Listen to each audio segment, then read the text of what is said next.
क्या आपने कभी यह अनुभव किया है कि मंगलवार का दिन केवल एक वार नहीं बल्कि साहस और संकट मोचन की चेतना है? दर्शक बंधु, आज का यह मंगलवार कोई साधारण दिन नहीं है। यह वह पावन क्षण है जब महावीर हनुमान जी अपने भक्तों के जीवन में उतरकर उनके डर, दुर्बलता, बाधा और पीड़ा से सीधा युद्ध करते हैं।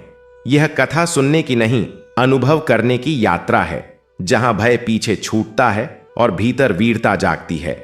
शास्त्रों में कहा गया है कि जो व्यक्ति मंगलवार के दिन पूर्ण विश्वास और शुद्ध भाव से हनुमान जी की कथा सुनता है, उसके जीवन में जमी हुई नकारात्मक शक्तियां, ग्रह बाधाएं, मानसिक अस्थिरता और अकस्मात आने वाले संकट स्वयं ढीले पड़ने लगते हैं। जैसे वज्र गिरते ही पर्वत दरक जाए, वैसे ही हनुमान जी का नाम लेते ही कष्टों का अहंकार टूटने लगता है। एक क्षण ठहरकर अपने भीतर झांकिए। कभी ऐसा लगता है कि शक्ति होते हुए भी मन कमजोर है, कभी भय बिना कारण पीछा करता है, कभी प्रयत्न पूरे होने से पहले ही रुकावट आ जाती है और कभी लगता है कि कोई अदृश्य बोझ सीने पर रखा है। लेकिन आज जब आप मंगलवार के इस दिव्य दिन हनुमान जी की कथा सुनने बैठे हैं, तो यह केवल संयोग नहीं है, यह संकेत है कि आपको सहारा देने स्वयं संकट मोचन निकले हैं। हनुमान जी यह नहीं पूछते कि भक्त कितना योग्य है, वे यह देखते हैं कि भक्त कितना सच्चा है। हनुमान जी केवल शक्ति के प्रतीक नहीं हैं, वे भय का भक्षण करने वाली चेतना है। वे वह ऊर्जा हैं जो डर को चुनौती में, कमजोरी को साहस में और हार को विजय में बदल देती है। यही कारण है कि यह कथा केवल कथा नहीं, यह आत्मबल जागरण की साधना है। यह सिखाती है कि जब मनुष्य मैं नहीं कर सकता छोड़कर हनुमान जी हैं कहना सीख लेता है, तो जीवन में कोई भी संकट स्थायी नहीं रहता। कई बार मन चुपचाप पूछता है, मेरे जीवन में इतनी बाधाएं क्यों हैं? मेरे प्रयास बार बार क्यों रुक जाते हैं? मैं भीतर से इतना डरा हुआ क्यों हूं? दर्शक बंधु, संभव है आज का यह मंगलवार ही इन प्रश्नों का उत्तर बन जाए, क्योंकि जब भक्त का विश्वास और हनुमान जी का पराक्रम एक साथ जागृत होते हैं, तब संकट मार्ग बदल लेते हैं। इसलिए केवल सुनिए मत, हर शब्द को अपने भीतर उतरने दीजिए, हर भाव को श्वास की तरह स्वीकार कीजिए और संकल्प लीजिए कि आप भी अपने जीवन में हनुमान जी की निडरता, सेवा भाव और अडिग विश्वास को अपनाएंगे।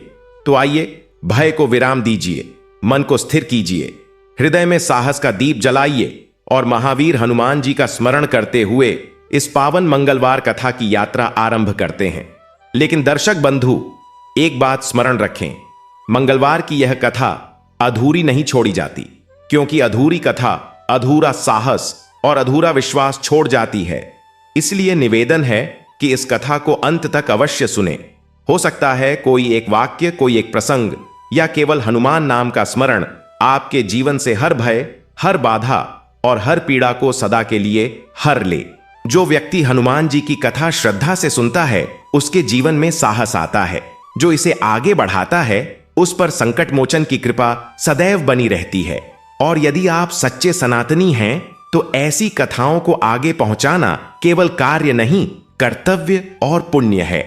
इसलिए इस कथा को प्रेम से लाइक करें, अपने परिवार और मित्रों के साथ साझा करें और हमारे चैनल को सब्सक्राइब करना न भूलें, ताकि हर मंगलवार आपको हनुमान जी की वीर कथाएं और जीवन को निडर बनाने वाले संदेश मिलते रहें।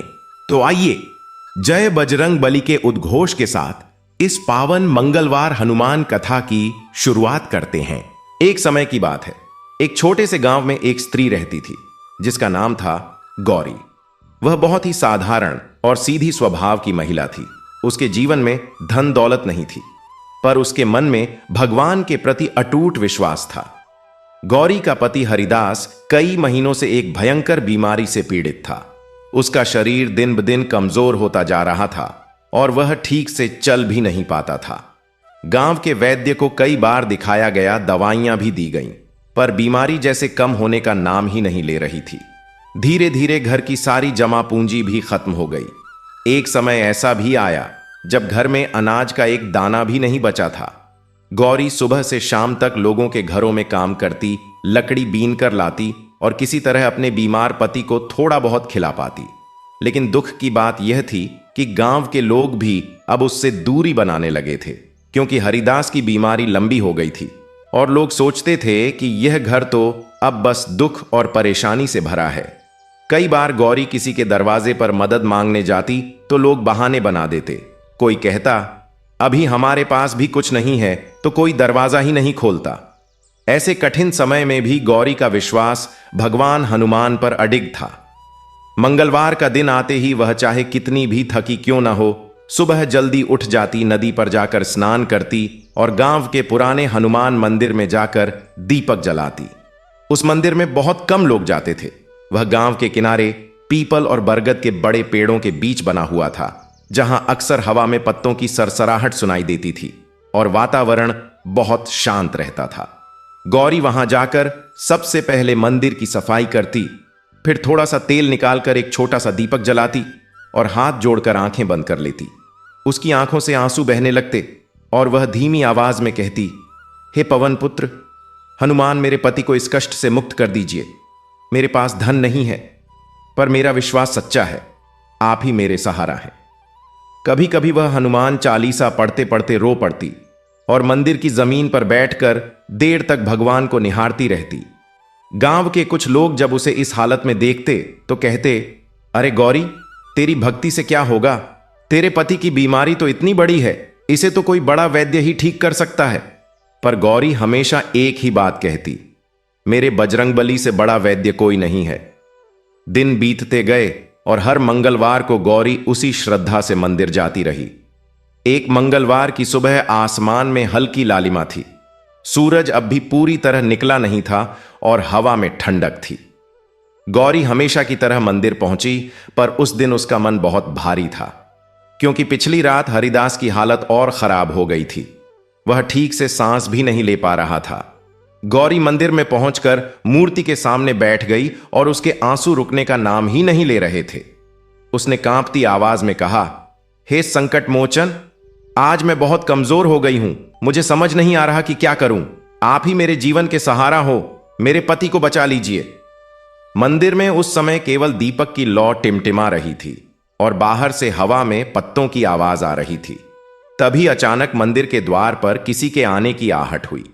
गौरी ने मुड़कर देखा तो एक वृद्ध साधु वहां खड़े थे। उनके चेहरे पर तेज था और आंखों में करुणा भरी हुई थी, जैसे वे किसी दूर यात्रा से आए हों। उन्होंने धीरे से कहा, बेटी, तू इतनी सुबह यहां अकेली क्यों रो रही है? गौरी ने हाथ जोड़कर उन्हें प्रणाम किया और अपने दुख की पूरी कथा सुना दी कि उसका पति लंबे समय से बीमार है, घर में कुछ भी नहीं बचा और कोई उसकी मदद करने वाला भी नहीं है। साधु कुछ देर तक चुपचाप सुनते रहे, फिर उन्होंने मंदिर में जलते दीपक को देखा और बोले, बेटी, तेरी आंखों में जो विश्वास है वह बहुत दुर्लभ होता है। आज के समय में लोग छोटी सी परेशानी में ही भगवान को भूल जाते हैं, पर तूने इतनी विपत्ति में भी उनका नाम नहीं छोड़ा। गौरी ने सिर झुकाकर कहा, बाबा, अगर मैं भगवान का नाम भी छोड़ दूं तो मेरे पास बचेगा ही क्या? साधु के चेहरे पर हल्की मुस्कान आ गई, जैसे उन्हें यह उत्तर बहुत प्रिय लगा हो। उन्होंने अपने झोले से एक छोटा सा सिंदूर का डिब्बा निकाला और गौरी को देते हुए कहा, बेटी, यह सिंदूर हनुमान जी के चरणों में अर्पित करके हर मंगलवार को अपने पति के माथे पर लगाना और विश्वास बनाए रखना। गौरी ने दोनों हाथों से वह डिब्बा लिया और श्रद्धा से हनुमान जी की मूर्ति के सामने रख दिया। मंदिर का वातावरण उस समय बहुत शांत था, जैसे हवा भी रुककर उस क्षण को देख रही हो। गौरी ने मन ही मन बजरंगबली का स्मरण किया और साधु की ओर देखा तो उनके चेहरे पर वही दिव्य तेज चमक रहा था, जैसे कोई रहस्य छिपा हो। साधु ने धीरे से कहा, बेटी, कभी कभी भगवान अपने भक्तों की परीक्षा लेते हैं और जब भक्ति सच्ची होती है तो वह स्वयं किसी न किसी रूप में अपने भक्त के पास आते हैं। गौरी ने उन साधु की बात सुनकर अपनी आंखें बंद कर लीं और मन ही मन सोचने लगी कि क्या सच में भगवान इस तरह किसी के पास आते हैं। उसके मन में बचपन से ही एक विश्वास था जो उसकी मां ने बोया था। उसकी मां कहती थी कि बेटा, जब तुम्हारे पास सब कुछ होता है तो भगवान की जरूरत कम लगती है, पर जब सब कुछ छिन जाता है तब असली भक्ति जन्म लेती है। गौरी को याद आया कि जब वह छोटी थी तब उसकी मां हर मंगलवार को उसे हाथ पकड़कर उसी हनुमान मंदिर में ले जाती थी। उस समय मंदिर थोड़ा बेहतर था, वहां एक पुजारी रहते थे जो सुबह सुबह घंटी बजाते थे और आरती होती थी। गांव के लोग आते थे, फूल चढ़ाते थे और प्रसाद लेकर जाते थे। पर धीरे धीरे पुजारी बूढ़े हो गए, उनके बच्चे शहर चले गए और मंदिर की देखभाल करने वाला कोई नहीं रहा। लोगों ने भी आना छोड़ दिया क्योंकि उन्हें लगा कि इस पुराने मंदिर में भला क्या रखा है। पर गौरी की मां ने कभी नहीं छोड़ा। वह अकेले ही जाती थीं और वापस आकर बेटी को बताती थीं कि मंदिर में आज बड़ी शांति थी, जैसे बजरंग बली खुद वहां बैठे हों। गौरी की मां चली गईं कुछ साल पहले, पर उनकी शिक्षा गौरी के मन में जड़ें जमाए हुए थी। साधु अभी भी मंदिर के द्वार पर खड़े थे और गौरी को देख रहे थे।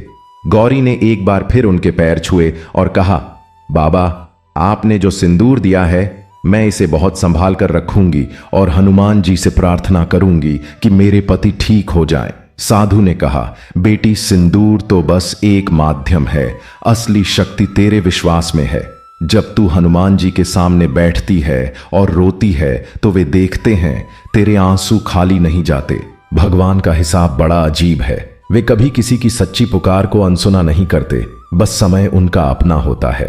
गौरी ने गहरी सांस ली और कहा, बाबा, मेरे मन में कभी कभी डर आता है कि कहीं मेरे पति मुझे छोड़कर न चले जाएं। साधु की आंखों में करुणा और गहरी हो गई। उन्होंने कहा, बेटी, यह डर स्वाभाविक है, पर डर और विश्वास एक साथ नहीं रह सकते। जब तू भगवान का नाम लेती है तो डर को हटा दे। याद रख, बजरंग बली ने जब सीता माता को लंका में संदेश दिया था तो उनके मन में भी डर था, पर उन्होंने उस डर को भगवान राम के नाम से जीत लिया था। तू भी ऐसे ही कर। गौरी ये सुनकर कुछ देर के लिए मानो स्थिर हो गई। उसने महसूस किया कि इन साधु की बातें कोई साधारण बातें नहीं हैं, इनमें कोई अलग ही शक्ति है। जब गौरी ने दोबारा साधु की तरफ देखा तो वहां कोई नहीं था। मंदिर का द्वार खाली था और बाहर केवल पीपल के पत्ते हवा में हिल रहे थे। गौरी ने इधर उधर देखा, पर वृद्ध साधु का कोई निशान नहीं था। वह बाहर आई और आसपास देखा, पर रास्ते पर भी कोई नहीं था। गौरी के मन में एक अजीब सी सिहरन हुई। उसने हनुमान जी की मूर्ति की ओर देखा और उसकी आंखें भर आईं। उसने सोचा कि क्या वह साधु साक्षात बजरंग बली थे जो उसे दर्शन देने आए थे। उसके मन में एक अजीब सा भाव उठा जो शब्दों में बयान नहीं होता। वह भाव था जो तब आता है जब कोई बहुत लंबे समय के बाद किसी अपने से मिलता है। गौरी ने दोनों हाथ जोड़े और मंदिर की मूर्ति के सामने माथा टेक दिया। उसके होंठों से निकला, हे संकट मोचन, हे महावीर, हे बजरंग बली, आज मुझे यकीन हो गया कि आप हमेशा अपने भक्तों के पास हैं। अब मेरे मन में कोई संदेह नहीं है। उस दिन गौरी घर लौटी तो उसके चेहरे पर एक अजीब सी शांति थी। हरिदास खाट पर लेटे थे और उनका चेहरा पीला और थका हुआ था। पर जब गौरी ने उनके माथे पर हाथ रखा तो हरिदास ने आंखें खोलीं और धीमी आवाज में कहा, गौरी, आज तू बहुत देर से आई। गौरी ने मुस्कुराते हुए कहा, हां, आज मंदिर में रुक गई थी। उसने हनुमान जी के चरणों का वह सिंदूर हरिदास के माथे पर लगाया और मन ही मन बजरंग बली का स्मरण किया। हरिदास ने कुछ नहीं कहा, बस आंखें बंद करके लेट गए। पर उस रात कुछ अजीब हुआ। आधी रात के आसपास हरिदास को अचानक नींद में पसीना आने लगा और जब सुबह उन्होंने आंखें खोलीं तो उनका चेहरा थोड़ा बेहतर लग रहा था। गौरी ने जब उनसे पूछा तो हरिदास ने कहा, गौरी, आज मुझे बड़ा अजीब सपना आया। मैंने देखा कि एक बड़े से पेड़ के नीचे एक बहुत बड़ी और तेजस्वी आकृति बैठी है जिसके हाथ में गदा है और आंखों में लाल चमक है। उस आकृति ने मुझे देखकर कहा, उठ हरिदास, तेरी पत्नी का विश्वास बहुत बड़ा है, उसकी भक्ति के कारण तुझे नया जीवन मिल रहा है। हरिदास ने यह कहते हुए गौरी की आंखों में देखा और गौरी की आंखें भर आईं। उसने कहा, प्रभु की लीला अपरंपार है। उस दिन के बाद से हरिदास की तबीयत धीरे धीरे सुधरने लगी। यह कोई एक दिन में नहीं हुआ बल्कि कई हफ्तों का समय लगा। पर जो बीमारी महीनों में भी नहीं गई थी वह अब धीरे धीरे कम होने लगी। गांव के वैद्य खुद हैरान थे। उन्होंने कहा, मैंने तो जो दवाई दी थी वह तो काफी पहले खत्म हो गई थी, फिर यह कैसे हुआ? गौरी ने मुस्कुराकर कहा, वैद्य जी, दवाई से शरीर ठीक होता है, पर जब भगवान ठीक करते हैं तो बिना दवाई के भी काम हो जाता है। वैद्य ने कुछ नहीं कहा, पर उनके मन में भी एक अजीब सा विस्मय था। गांव में जब यह बात फैली कि हरिदास जो महीनों से बिस्तर पर था वह अब उठने लगा है, तो लोग चौंक गए। कुछ लोग कहने लगे कि यह तो बड़ी अजीब बात है। कुछ ने कहा शायद समय आने पर बीमारी खुद ठीक हो गई। पर गांव के जो बुजुर्ग थे, जिन्होंने जिंदगी के उतार चढ़ाव देखे थे, उन्होंने कहा नहीं, यह गौरी की भक्ति का फल है। हनुमान जी ने सुन लिया उसकी पुकार। उन बुजुर्गों ने कहा कि जब कोई सच्चे मन से और बिना स्वार्थ के प्रभु को पुकारता है तो प्रभु कभी अनसुना नहीं करते। हम लोग तो खुद ही भूल गए थे उस पुराने मंदिर को, अब हमें भी जाना चाहिए।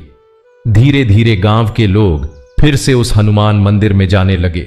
जो मंदिर सालों से सुनसान और उपेक्षित था, उसमें अब फिर से दीपक जलने लगे। लोग फूल लाने लगे। एक बुजुर्ग महिला जो खुद भी बहुत सालों से बीमार थी, वह भी लाठी के सहारे मंदिर आई और हनुमान जी के सामने बैठकर बोली, हे बजरंग बली, मैंने तुम्हें बहुत दिनों से भुला दिया था, माफ करना, अब आई हूं तुम्हारे पास। उस बुजुर्ग महिला की आंखों से आंसू बह निकले और जो लोग वहां खड़े थे उनकी भी आंखें नम हो गईं। यह भक्ति का वह रूप था जो किसी एक इंसान के विश्वास से शुरू होकर पूरे समाज को छू लेता है। हरिदास जब पूरी तरह ठीक हो गए तो एक दिन उन्होंने गौरी का हाथ थामकर कहा, गौरी, मैं जानता हूं कि मेरी बीमारी के दौरान तूने कितना कष्ट उठाया। तू हर मंगलवार उस मंदिर में गई। तूने मेरे लिए भूखे पेट भी रहकर भगवान से मांगती रही। मेरे जीवन में तेरे जैसी पत्नी मिली, यह मेरे पिछले जन्मों का पुण्य है। गौरी ने हरिदास का हाथ थामकर कहा, जो हुआ वह सब बजरंगबली की कृपा से हुआ, मैंने तो बस उनका नाम लिया। हरिदास ने कहा, गौरी, मैं चाहता हूं कि हम दोनों मिलकर उस मंदिर का जीर्णोद्धार करें। जितनी हमारी ताकत है उतना करें। मंदिर को साफ करें, फूल चढ़ाएं और जब हो सके तो कुछ और भी करें, ताकि आने वाले समय में भी लोग वहां आकर भगवान को याद करें। गौरी की आंखें चमक उठीं और उसने कहा, यह तो मेरे मन की बात थी, प्रभु ने आपके मुख से कह दी। उस दिन के बाद से हरिदास और गौरी दोनों मिलकर उस मंदिर की देखभाल करने लगे। हरिदास हर सुबह मंदिर की सफाई करते और गौरी फूल और तुलसी लेकर आती। धीरे धीरे गांव के और लोग भी जुड़ने लगे। कुछ लोगों ने मंदिर की टूटी हुई दीवार ठीक करने में मदद की। कुछ ने नए दीपक लाकर दिए। एक दिन गांव के एक संपन्न व्यापारी जिनका नाम था रामलाल, वे भी मंदिर में आए। रामलाल पहले कभी मंदिर नहीं जाते थे। वे कहते थे कि उनके पास समय नहीं है। पर जब उन्होंने देखा कि पूरा गांव उस छोटे से मंदिर से जुड़ रहा है और लोगों के चेहरे पर एक अलग सी शांति है, तो उनका मन भी खींचा। रामलाल मंदिर में आए और हनुमान जी की मूर्ति के सामने खड़े होकर कुछ देर चुप रहे। फिर उन्होंने कहा, बजरंग बली, मैंने आपको बहुत दिनों से याद नहीं किया, बस धन कमाने में लगा रहा, पर आज आया हूं तो कुछ सेवा करने की इच्छा है। रामलाल ने उस दिन मंदिर में एक बड़ा दीपक जलाने का संकल्प लिया और कहा कि वे हर महीने मंदिर के लिए तेल और फूल का प्रबंध करेंगे। गांव में अब एक नया जीवन आ गया था। लोग मंगलवार को पहले से उठते और मंदिर जाते। बच्चे अपने माता पिता के साथ आते और हनुमान चालीसा सुनते। महिलाएं मंदिर के आंगन में बैठकर भजन गाती थीं। गौरी उन सब के बीच बैठती और उसके चेहरे पर एक अलग ही संतोष होता था। पर गौरी के मन में अभी भी एक बात थी जो उसे भीतर से बेचैन करती थी। वह यह थी कि वह उन वृद्ध साधु के बारे में जानना चाहती थी जो उस सुबह मंदिर में आए थे और फिर अचानक गायब हो गए थे। क्या वे सच में कोई दिव्य शक्ति थे या कोई साधारण साधु जो रास्ते से गुजर रहे थे? यह सवाल उसे बार बार सताता था। एक दिन गांव में एक और साधु आए। वे अलग थे, पर उनके चेहरे पर भी एक गजब का तेज था। वे गांव में घूम रहे थे और लोगों से बात कर रहे थे। जब वे मंदिर के पास पहुंचे तो उन्होंने मंदिर की बदली हुई सूरत देखी और रुक गए। उन्होंने गांव के एक बुजुर्ग से पूछा, यह मंदिर तो बहुत पुराना है, पर इसकी देखभाल कौन करता है? बुजुर्ग ने गौरी की पूरी कथा सुनाई कि कैसे इस गांव की एक महिला ने अपने बीमार पति के लिए हर मंगलवार यहां आकर हनुमान जी को याद किया और कैसे भगवान ने उसकी सुन ली। साधु ने ध्यान से सब सुना और फिर धीमे से कहा, हां, मुझे पता था कि यहां कोई सच्चा भक्त है, इसीलिए तो इस गांव की ओर पैर खींचे आए। जहां सच्ची भक्ति होती है वहां एक अलग ही शक्ति होती है जो दूर से ही महसूस होती है। उन साधु ने मंदिर में प्रवेश किया और हनुमान जी की मूर्ति के सामने बैठ गए। उन्होंने लंबे समय तक ध्यान किया। जब गौरी उनसे मिली तो उन्होंने उसे बुलाया और कहा, बेटी, मुझे पता चला कि तू बहुत लंबे समय से बजरंगबली की भक्त है। गौरी ने हाथ जोड़कर कहा, हां बाबा, मेरी मां ने बचपन से यह संस्कार दिया था। साधु ने कहा, बेटी, तू एक बात जान ले, हनुमान जी का स्वभाव है कि वे अपने भक्तों की परीक्षा लेते हैं। वे देखते हैं कि भक्त सुख में भी याद करता है या केवल दुख में। जो भक्त दुख में भी विश्वास नहीं छोड़ता, वह हनुमान जी को सबसे प्रिय होता है। तूने यह कसौटी पार की, इसीलिए तुझे उनकी कृपा मिली। गौरी ने पूछा, बाबा, कुछ महीने पहले एक वृद्ध साधु आए थे इसी मंदिर में, जिन्होंने मुझे सिंदूर दिया था और फिर अचानक गायब हो गए थे। क्या वे भी कोई दिव्य शक्ति थे? साधु ने मुस्कुराकर कहा, बेटी, हनुमान जी के रूपों की कोई गिनती नहीं है। वे जब चाहें जिस रूप में आ सकते हैं। वे पवन पुत्र हैं, हवा की तरह हर जगह हैं। कभी कभी वे वृद्ध के रूप में आते हैं, कभी बच्चे के रूप में, कभी किसी भिखारी के रूप में। जो भक्त उन्हें इन रूपों में पहचान लेता है वह धन्य होता है, पर जो नहीं पहचान पाता वह भी धन्य होता है, क्योंकि उसे यह अनुभव जीवन भर याद रहता है। गौरी की आंखें भर आईं और उसने समझा कि उस सुबह जो हुआ था वह कोई साधारण घटना नहीं थी। कुछ महीने बाद गांव में एक और बड़ी घटना घटी। गांव के एक नौजवान का नाम था मोहन। मोहन बहुत शरारती और अहंकारी स्वभाव का था। वह हमेशा कहता था कि भगवान सब ढोंग है, बस बुद्धि और मेहनत से काम होता है। वह गौरी को भी चिढ़ाता था और कहता था, अरे बुढ़िया, तू रोज मंदिर जाती है, इससे क्या मिलता है? गौरी उसकी बातों पर ध्यान नहीं देती थी और शांत रहती थी। पर एक दिन मोहन के जीवन में एक ऐसी मुसीबत आई जिसने उसके अहंकार को तोड़ दिया। मोहन के छोटे भाई को अचानक बहुत तेज बुखार आया और वह बेहोश हो गया। शहर का अस्पताल दूर था और रात के समय कोई साधन नहीं था। मोहन पागलों की तरह इधर उधर भागा, पर कोई उपाय नहीं सूझा। तभी उसे गौरी याद आई। वह दौड़ता हुआ गौरी के घर आया और बोला, गौरी दीदी, मेरे भाई की हालत बहुत खराब है, मुझे समझ नहीं आ रहा क्या करूं। गौरी ने बिना कोई बात किए पहले मोहन के भाई के पास जाकर उसे देखा। फिर उसने हरिदास से कहा, किसी को जल्दी शहर भेजो और साथ में वैद्य जी को भी बुलाओ। गौरी खुद मंदिर गई और हनुमान जी के सामने बैठकर बोली, हे बजरंगबली, यह बच्चा निर्दोष है, इसकी रक्षा करना। उसने वही सिंदूर मोहन के भाई के माथे पर लगाया और हनुमान चालीसा का पाठ करने लगी। उस रात वैद्य आए, उन्होंने दवाई दी और मोहन का भाई सुबह होते होते होश में आ गया। डॉक्टर ने कहा कि समय पर इलाज हुआ, वरना स्थिति बहुत बिगड़ सकती थी। मोहन उस सुबह गौरी के पास आया और उसके पांव छूकर रोने लगा। उसने कहा, गौरी दीदी, मैंने बहुत गलत किया, आपको चिढ़ाता रहा, पर जब मेरे भाई पर मुसीबत आई तो मुझे सबसे पहले आप याद आईं और आपके बाद हनुमान जी याद आए।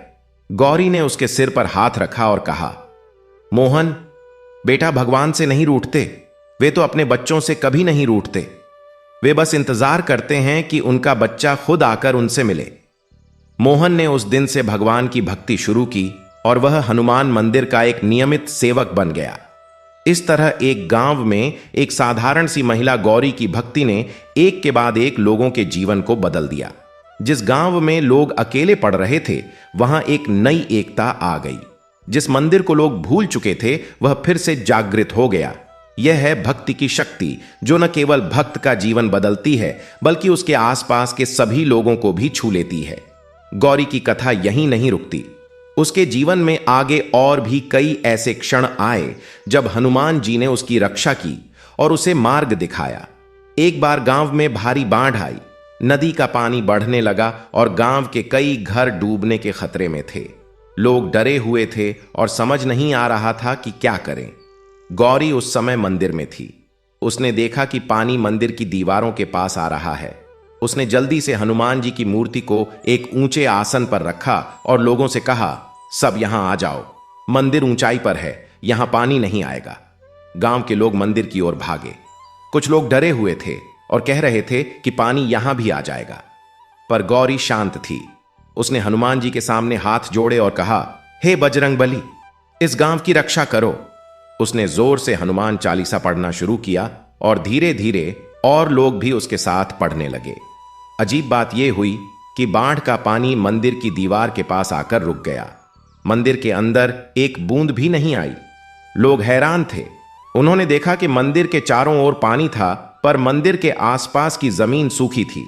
ये देखकर गांव के वे लोग भी जो भगवान पर भरोसा नहीं करते थे, वे भी झुक गए।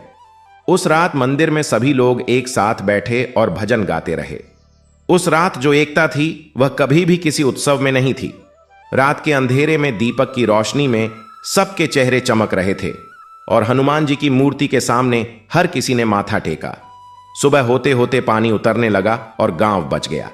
लोगों ने कहा यह चमत्कार था, पर गौरी ने कहा यह चमत्कार नहीं, भगवान की कृपा है और भगवान की कृपा उन्हीं पर होती है जो उन पर भरोसा रखते हैं। उन दिनों गौरी के जीवन में एक और मोड़ आया। गांव के पास के शहर में एक बड़े मंदिर के पुजारी को पता चला इस गांव की भक्त महिला के बारे में। वे स्वयं गांव आए और गौरी से मिले। उन्होंने कहा, गौरी माई, आपकी भक्ति की बात दूर दूर तक पहुंच रही है। मैं चाहता हूं कि आप हमारे मंदिर में एक कथा कहें ताकि और लोगों को प्रेरणा मिले। गौरी ने पहले मना किया। उसने कहा, पंडित जी, मैं तो एक साधारण महिला हूं, मुझे कथा कहनी नहीं आती, मैंने कोई शिक्षा नहीं ली। पुजारी ने कहा, माई, भगवान की बात करने के लिए शिक्षा नहीं चाहिए, बस सच्चा अनुभव चाहिए, और वह आपके पास है। गौरी ने हनुमान जी से मन ही मन पूछा कि क्या मुझे जाना चाहिए, और उसे लगा जैसे मंदिर में हवा का एक झोंका आया और दीपक की लौ थोड़ी तेज हो गई। उसने समझा कि यह बजरंग बली की स्वीकृति है। गौरी पहली बार उस बड़े मंदिर में गई। वहां बहुत से लोग बैठे थे और गौरी को उनके सामने बोलना था।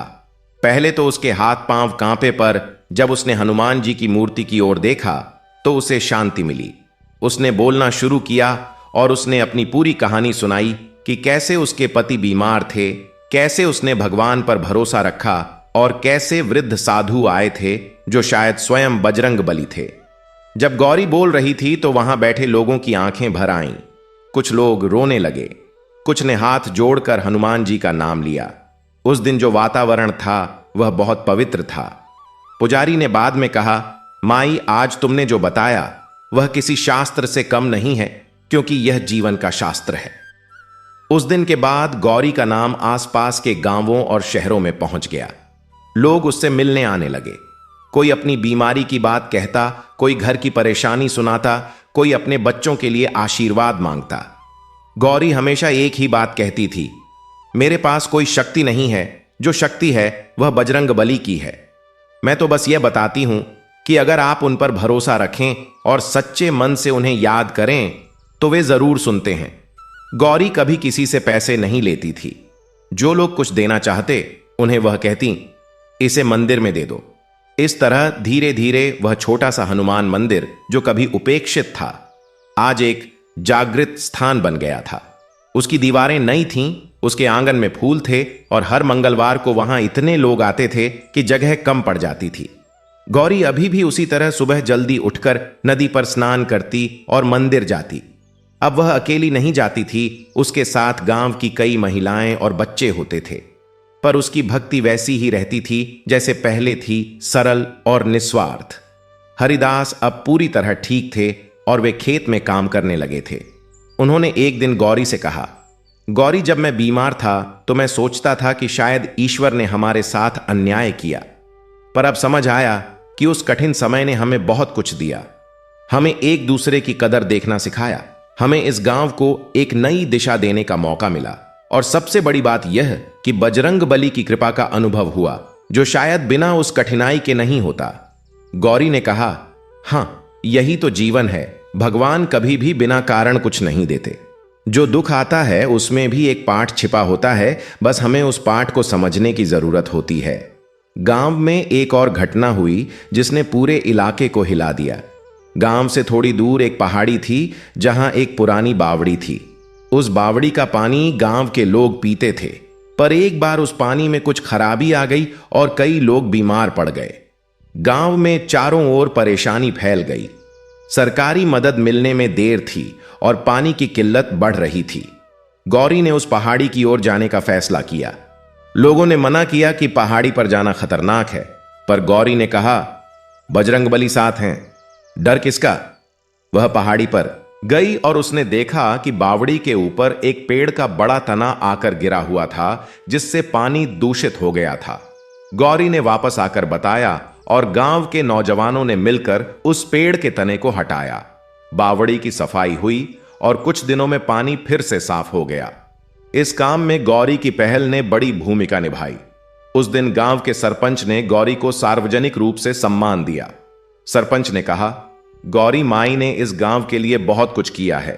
उनकी भक्ति और उनकी सेवा दोनों ही हम सबके लिए प्रेरणा है। गौरी ने सम्मान लेते हुए कहा, यह सम्मान मेरा नहीं, बजरंगबली का है। वे ही इस गांव के रक्षक हैं, मैं तो बस उनका माध्यम हूं। कथा आगे बढ़ती है और हम देखते हैं कि गौरी का जीवन एक नई दिशा में जाता है। एक दिन उसके पास एक युवती आती है जिसका नाम है कमला। कमला की अभी अभी शादी हुई थी, पर उसके ससुराल वाले उससे बहुत बुरा व्यवहार करते थे। वे उसे ताने मारते थे, दहेज के लिए सताते थे और उसे घर से बाहर नहीं निकलने देते थे। कमला रो रोकर गौरी के पास आई और बोली, गौरी माई, मुझे समझ नहीं आ रहा कि मैं क्या करूं। मैंने ईश्वर को याद किया, पर लगता है उन्होंने नहीं सुना। गौरी ने कमला को पास बैठाया और उसके माथे पर हाथ रखा। उसने कहा, बेटी, भगवान ने सुना है तू यहां आई, यही उसका प्रमाण है। भगवान हमेशा उस रास्ते से मदद करते हैं जो हम नहीं सोचते। गौरी ने कमला को उस मंदिर में ले गई और दोनों ने मिलकर हनुमान जी के सामने बैठकर प्रार्थना की। गौरी ने कहा, हे बजरंगबली, इस बच्ची की रक्षा करो, इसे सही मार्ग दिखाओ। उसके कुछ दिनों बाद एक अजीब घटना हुई। गांव में एक सरकारी अधिकारी आया जो महिलाओं की समस्याओं की जांच के लिए आया था। किसी ने उसे कमला के बारे में बता दिया और उस अधिकारी ने कमला के ससुराल वालों को बुलाकर सख्त चेतावनी दी। उसके बाद कमला के ससुराल वालों का व्यवहार बदल गया। कमला ने गौरी के पास आकर कहा, माई देखो, बजरंगबली ने सुन लिया। इस तरफ से कौन जानता था कि कोई अधिकारी आएगा। गौरी ने मुस्कुराकर कहा, यही तो हनुमान जी की लीला है। वे अपने भक्तों की मदद उन तरीकों से करते हैं जो हम सोच भी नहीं सकते। वर्षों बीत गए। गौरी अब बूढ़ी हो गई थी। उसके बाल सफेद हो गए थे और चेहरे पर झुर्रियां आ गई थीं, पर उसकी आंखें वैसी ही चमकदार थीं जैसे पहले थीं। हरिदास भी बूढ़े हो गए थे और वे एक दूसरे का सहारा बने हुए थे। उनके कोई बच्चे नहीं थे, पर पूरा गांव उनका परिवार था। हर घर में गौरी का सम्मान था। जब कोई बच्चा पैदा होता था तो लोग गौरी माई को बुलाते थे। जब कोई बीमार होता था तो गौरी वहां जाती थी और जब कोई दुखी होता था तो वह गौरी के पास आता था। एक दिन की बात है। गौरी सुबह मंदिर जाने के लिए उठी। उम्र बढ़ने के साथ उसके घुटनों में दर्द रहने लगा था, पर उसने आज भी सुबह नदी पर जाकर स्नान किया। वह ठंड का मौसम था और हवा में कनकनी थी। हरिदास ने कहा, गौरी, आज घर पर ही पूजा कर ले, इतनी ठंड में मत जा। गौरी ने कहा, हरिदास, मैंने जब से यह मंदिर जाना शुरू किया तब से आज तक कोई मंगलवार नहीं छोड़ा, अब क्यों छोड़ूं? हरिदास ने और कुछ नहीं कहा, क्योंकि वे जानते थे कि गौरी का विश्वास ऐसा है जिसे कोई नहीं रोक सकता। गौरी उस दिन मंदिर पहुंची। उसने देखा कि मंदिर में आज बहुत से लोग पहले से आए हुए थे। सब उसका इंतजार कर रहे थे। गौरी ने मूर्ति के सामने माथा टेका और जब उठने लगी तो उसे चक्कर आया। लोग दौड़े और उसे संभाला। गौरी ने आंखें खोलीं और हनुमान जी की मूर्ति की ओर देखा। उसके चेहरे पर एक अजीब सी मुस्कान आई। उसने धीरे से कहा, आज कुछ अलग सा लग रहा है। मंदिर की हवा में एक खुशबू आ रही है जैसी पहले कभी नहीं आई थी। लोगों ने भी उस खुशबू को महसूस किया, पर किसी ने कोई फूल नहीं चढ़ाया था। वह खुशबू कहां से आ रही थी यह किसी को समझ नहीं आया। गौरी ने कहा, लगता है बजरंगबली आज बहुत प्रसन्न है। उस दिन मंदिर में एक बड़ी आरती हुई। सबने मिलकर हनुमान चालीसा का पाठ किया और उस दिन मंदिर में जो वातावरण था वह शब्दों में बयान करना मुश्किल है। लोगों ने कहा कि उन्हें ऐसा लगा जैसे हनुमान जी स्वयं वहां आकर बैठ गए हों और उनकी उपस्थिति हर किसी के मन में एक अजीब सा सुकून लाई हो। उस दिन के बाद से गौरी की तबीयत थोड़ी ढलने लगी। उम्र का असर था और शरीर थकने लगा था, पर उसका मन उतना ही जागृत था। वह बिस्तर पर लेटे लेटे भी हनुमान जी का नाम लेती रहती थी। लोग उसे मिलने आते थे और वह सबको एक ही बात कहती थी, बेटा, हनुमान जी का नाम मत छोड़ना, चाहे कितनी भी मुसीबत आए। यह नाम ही तुम्हारा सबसे बड़ा सहारा है। एक रात गौरी को फिर वह पुरानी खुशबू आई। हरिदास सो रहे थे और गौरी अकेली जाग रही थी। उसे लगा कमरे में एक रोशनी आई और उस रोशनी में वही वृद्ध साधु दिखे जो सालों पहले मंदिर में आए थे। गौरी ने हाथ जोड़े और कांपती आवाज में कहा, बाबा आप। साधु ने मुस्कुराकर कहा, बेटी मैं तुझे लेने आया हूं, घबरा मत। जिसने इस जीवन में इतने निस्वार्थ भाव से भक्ति की हो उसे तो प्रभु स्वयं लेने आते हैं। गौरी ने पूछा, बाबा क्या मेरा हरिदास ठीक रहेगा? साधु ने कहा, बेटी जिसने तुझे इतनी अच्छी पत्नी दी वही उसका ध्यान रखेगा, तू निश्चिंत हो। गौरी ने आंखें बंद कर लीं और उसके चेहरे पर एक ऐसी शांति आई जो बहुत कम लोगों के चेहरे पर दिखती है। सुबह जब हरिदास उठे तो उन्होंने देखा कि गौरी शांत थी और उसके चेहरे पर एक दिव्य मुस्कान थी। गांव में जब यह खबर फैली तो लोग रोने लगे, पर साथ ही सबने कहा गौरी माई धन्य थीं। उन्होंने अपने जीवन में वह सब किया जो कोई साधु संत भी नहीं कर पाते। उनका जीवन था एक दीपक की तरह जो खुद जलकर दूसरों को रोशनी देता है। उस दिन मंदिर में बड़ी भीड़ थी। गांव के लोग आए, पड़ोस के गांव के लोग आए और शहर से भी कुछ लोग आए। सबने मिलकर हनुमान चालीसा का पाठ किया और गौरी माई की आत्मा की शांति के लिए प्रार्थना की। मंदिर में जो दीपक जल रहे थे वे जैसे गौरी माई की याद में जल रहे थे। हरिदास उस दिन मंदिर में बैठे और उनकी आंखों से आंसू बह रहे थे। उन्होंने हनुमान जी की मूर्ति के सामने हाथ जोड़कर कहा, हे बजरंग बली, तुमने मुझे बचाया था। गौरी की भक्ति से मुझे नया जीवन मिला था। आज वह चली गई, पर उसकी भक्ति इस मंदिर में हमेशा जिंदा रहेगी। जब भी कोई यहां आकर तुम्हें याद करेगा, गौरी की भक्ति की खुशबू इस हवा में मिली होगी। यही है भक्ति की सच्ची कथा। यही है हनुमान जी के उस भक्त की कहानी जिसने न कभी धन की परवाह की, न प्रतिष्ठा की, बस प्रभु के चरणों में मन लगाए रखा और प्रभु ने भी उसे कभी अकेला नहीं छोड़ा। हे बजरंग बली, हे पवन पुत्र, हे महावीर, जो इस कथा को सुनता है उसके मन में भी गौरी जैसा विश्वास जागे और उसके जीवन में भी आपकी कृपा बनी रहे।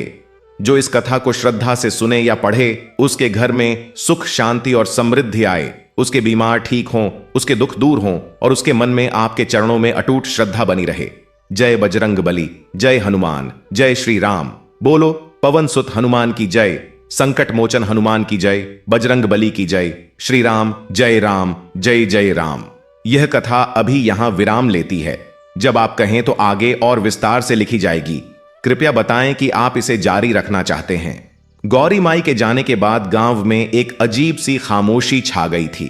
वह खामोशी जो किसी बड़े बरगद के पेड़ के गिरने के बाद आती है, जब उस पेड़ की छांव में रहने वाले सब प्राणी अचानक खुद को खुला और असुरक्षित महसूस करते हैं। लोग मंदिर जाते थे, दीपक जलाते थे, पर एक कमी थी जो हर किसी को महसूस होती थी। गौरी माई की वह आवाज जो हनुमान चालीसा के दौरान कांपती थी, वह अब नहीं थी। उनके हाथों से जलाया हुआ वह छोटा सा दीपक अब नहीं था। पर जो कुछ उन्होंने इस गांव में बोया था वह बीज अब पेड़ बन चुका था और उस पेड़ की जड़ें इतनी गहरी थीं कि कोई भी आंधी उसे उखाड़ नहीं सकती थी। हरिदास अब अकेले थे, पर वे टूटे नहीं थे।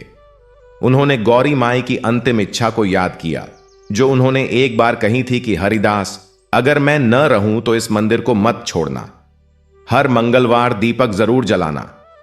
हरिदास ने उस बात को अपने मन में पत्थर की लकीर की तरह बिठा लिया था और वे हर मंगलवार उसी पुराने मंदिर में जाते थे।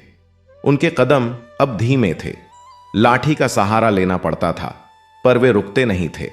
मंदिर में पहुंचकर वे हनुमान जी की मूर्ति के सामने बैठते और कहते, बजरंग बली, मेरी गौरी तुम्हारे पास है ना, उसका ध्यान रखना।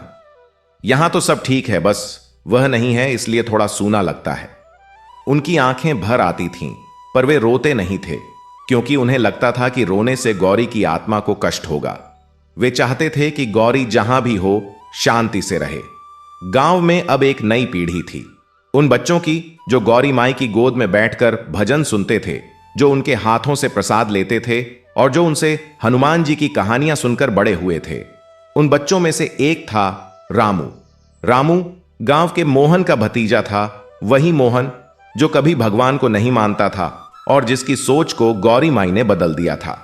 रामू बचपन से ही बहुत जिज्ञासु था। वह हमेशा पूछता था, गौरी माई हनुमान जी कैसे दिखते हैं?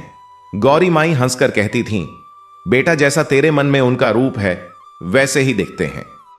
हर भक्त को वे अलग अलग रूप में नजर आते हैं, क्योंकि वे सबके मन की बात जानते हैं। रामू उस बात को समझ नहीं पाता था, पर उसके मन में यह जिज्ञासा बनी रहती थी। जब गौरी माई चली गईं, तो रामू की उम्र 15 साल की थी। उसने उस दिन हनुमान जी के सामने बैठकर कहा, बजरंगबली, गौरी माई ने कहा था कि आप हमेशा अपने भक्तों के पास रहते हो। अब वह नहीं है, पर मैं हूं, मुझे भी उनकी तरह बना दो। रामू बड़ा हुआ और उसने पढ़ाई की। शहर में जाकर पढ़ा और एक दिन वापस गांव लौटा। शहर में रहते हुए उसने देखा था कि वहां के लोगों में एक अजीब सी बेचैनी थी। सब कुछ था, पर शांति नहीं थी। पैसा था, पर संतोष नहीं था। मकान थे, पर घर नहीं था। रामू ने सोचा कि यह क्यों है। उसे गौरी माई की बातें याद आईं, जो वह बचपन में कहती थीं कि बेटा, जिस घर में भगवान का नाम है, उस घर में एक खास किस्म की शांति रहती है, जो बाहर से नहीं आती, भीतर से आती है। रामू गांव लौटा और उसने मंदिर में जाकर हनुमान जी के सामने माथा टेका। उसने कहा, बजरंगबली, मैं वापस आ गया। गौरी माई ने जो दीपक जलाया था वह मैं बुझने नहीं दूंगा। रामू ने मंदिर की देखभाल फिर से संभाली। उसने युवाओं को जोड़ा और कहा कि यह मंदिर हमारी धरोहर है, हमें इसे संजो कर रखना है। युवा पहले थोड़े हिचकिचाए, पर जब उन्होंने देखा कि रामू खुद कितनी लगन से मंदिर में काम करता है, तो वे भी जुड़ने लगे। रामू ने एक काम और किया। उसने गांव के बुजुर्गों से गौरी माई के जीवन की सारी कहानियां इकट्ठा की। जो किस्से पुराने लोगों को याद थे, जो घटनाएं उन्होंने खुद देखी थीं, वे सब रामू ने लिख लिए। उसने सोचा कि आने वाली पीढ़ियों को गौरी माई की भक्ति की कहानी पता रहनी चाहिए।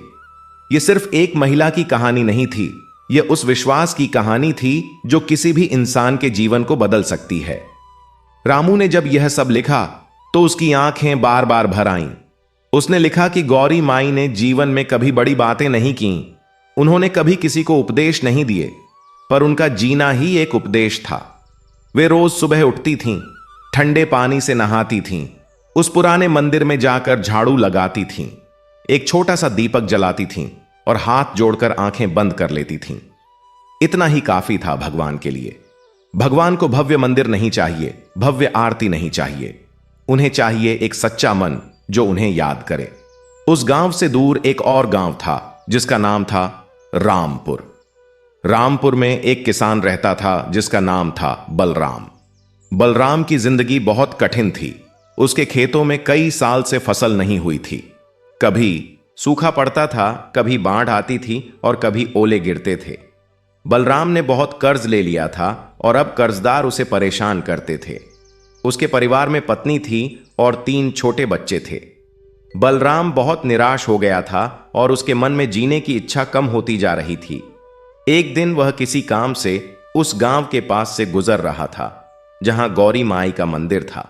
उसने देखा कि मंदिर में रोशनी है और कुछ लोग भजन गा रहे हैं। वह रुक गया और अंदर झांक कर देखा।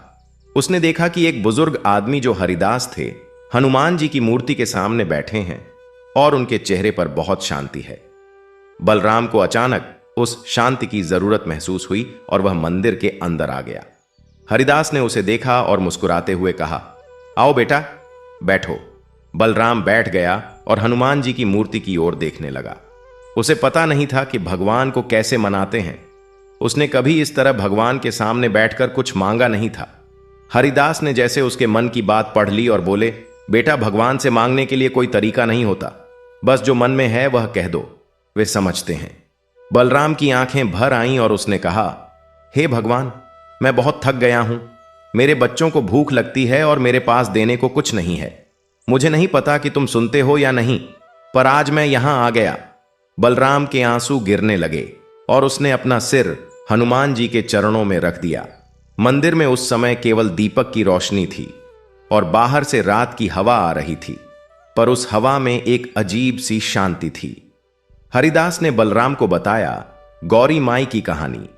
उन्होंने बताया कि कैसे उनकी पत्नी ने इस मंदिर में आकर हनुमान जी से मदद मांगी थी और कैसे हनुमान जी ने उनकी पुकार सुनी थी। बलराम सब सुनता रहा और उसके मन में एक नई आशा जागने लगी। उस रात वह मंदिर में काफी देर तक बैठा रहा। जब वह जाने लगा तो हरिदास ने उसे प्रसाद दिया और कहा, बेटा, अब जब भी मन भारी हो यहां चले आना। बजरंग बली के द्वार कभी बंद नहीं होते। बलराम घर लौटा और उस रात उसे बहुत गहरी नींद आई। सुबह उठकर उसे लगा कि मन हल्का है। वह खेत पर गया और उस दिन उसने पूरे दिल से काम किया। अगले मंगलवार को वह फिर उस मंदिर में आया। इस बार उसने हनुमान जी के सामने बैठकर हनुमान चालीसा पढ़ने की कोशिश की। उसे याद नहीं थी, इसलिए पहले तो टूटे फूटे शब्द निकले, पर धीरे धीरे उसने पूरी चालीसा याद कर ली। उस साल बलराम के खेत में पहली बार अच्छी फसल हुई। वह उत्साहित होकर मंदिर आया और हनुमान जी को पहली फसल का प्रसाद चढ़ाया। उसने कहा, बजरंग बली, यह तुम्हारी कृपा है। अब इस कर्ज से निकलूंगा और जब निकलूंगा तो तुम्हारे लिए एक बड़ी आरती करूंगा। बलराम का वह संकल्प कई साल बाद पूरा हुआ। जब उसका कर्ज चुकता हुआ तो उसने उस मंदिर में एक भव्य आरती का आयोजन किया और आसपास के गांवों के लोगों को बुलाया। उस दिन मंदिर में इतनी भीड़ थी कि जगह कम पड़ गई। इस तरह उस छोटे से मंदिर की ख्याति फैलती गई। हर किसी के पास एक कहानी थी जो उस मंदिर से जुड़ी थी। किसी को बीमारी से मुक्ति मिली थी, किसी का बिगड़ा काम बन गया था, किसी को मन की शांति मिली थी और किसी को जीवन जीने का उद्देश्य मिला था। लोग कहते थे, यह मंदिर जागृत है, यहां हनुमान जी सच में सुनते हैं। पर जो समझदार लोग थे वे जानते थे कि हनुमान जी हर जगह सुनते हैं। यहां खास बात यह है कि यहां गौरी माई की भक्ति का असर आज भी है।